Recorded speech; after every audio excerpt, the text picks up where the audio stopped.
Okay, so now we're going to talk about sort of the constraints that unions face in achieving their objectives. So on the one hand, on the one side, we have union leaders who want more.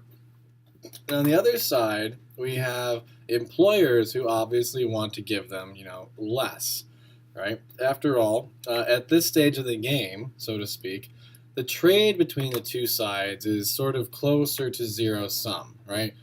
So in effect, what I'm saying is one side can only gain when the other side loses. So if we think about this pen here, right? It's a nice pen. It's got a nice tinge of brown up there, right? Despite it being black ink, it's evidently brown here, whatever, right?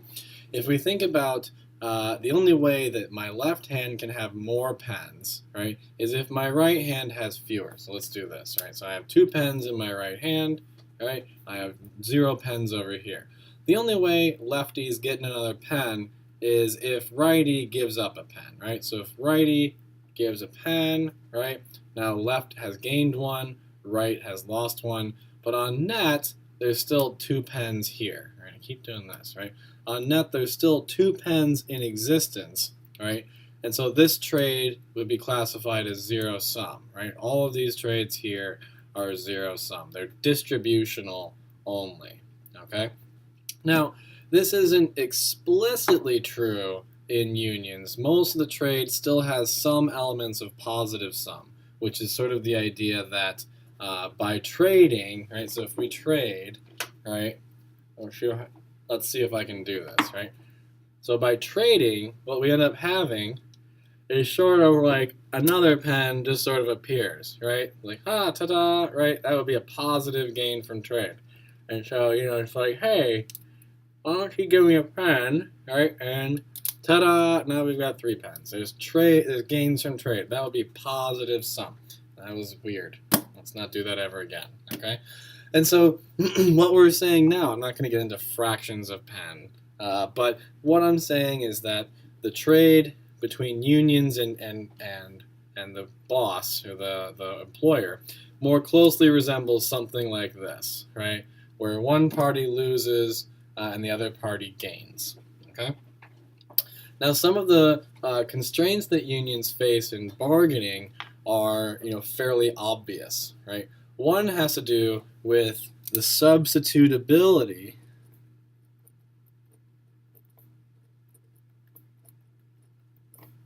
of capital for labor, right? And so the easier it is for a employer to substitute capital for labor, the harder a time that labor unions are going to have when it comes to bargaining for benefits, okay? And so if unions demand too high of wages for their workers, what the employers will do is simply lay off the workers and hire machines to do the work instead. Now we see this beginning to take place in New York City, which has started to use touch screens at the register for people to order food instead of hiring someone to actually run the register. Okay. Further, if the cost of labor rises, the cost of production will rise, even if the firm hires fewer people, as they are now using more expensive machines than they otherwise would not use. As a result of the higher cost of production, firms will likely reduce their output relative to what they would have produced at a lower cost of production. Okay? And so in a fundamental way, the labor union's demands are constrained by the demand for labor, right? So if we have, the demand for labor, right, the more elastic the demand curve, so the flatter the demand curve is,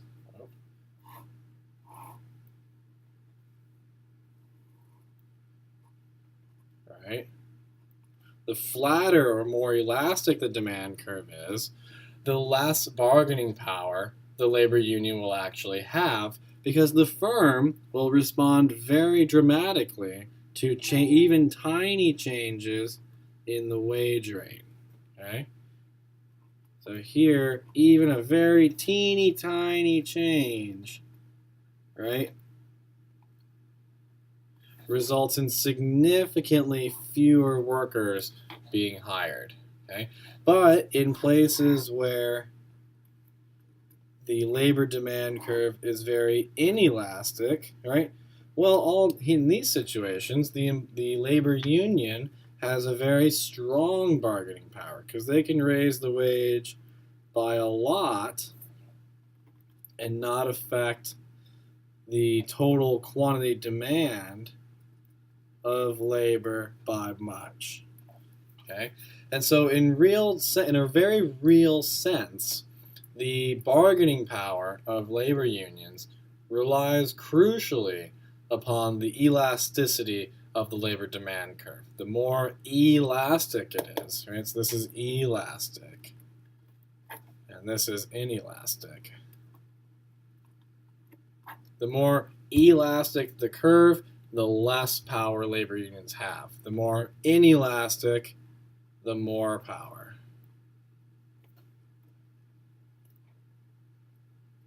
Okay? So you should look, if you are trying to understand the successes or failures of the labor unions, you should try to figure out how elastic, or whether or not, I should say, not how. You should just try to figure out whether or not you would classify the labor demand curve for that industry or market or whatever as inelastic or elastic. And if you can do that, you can understand more about what the labor unions are doing.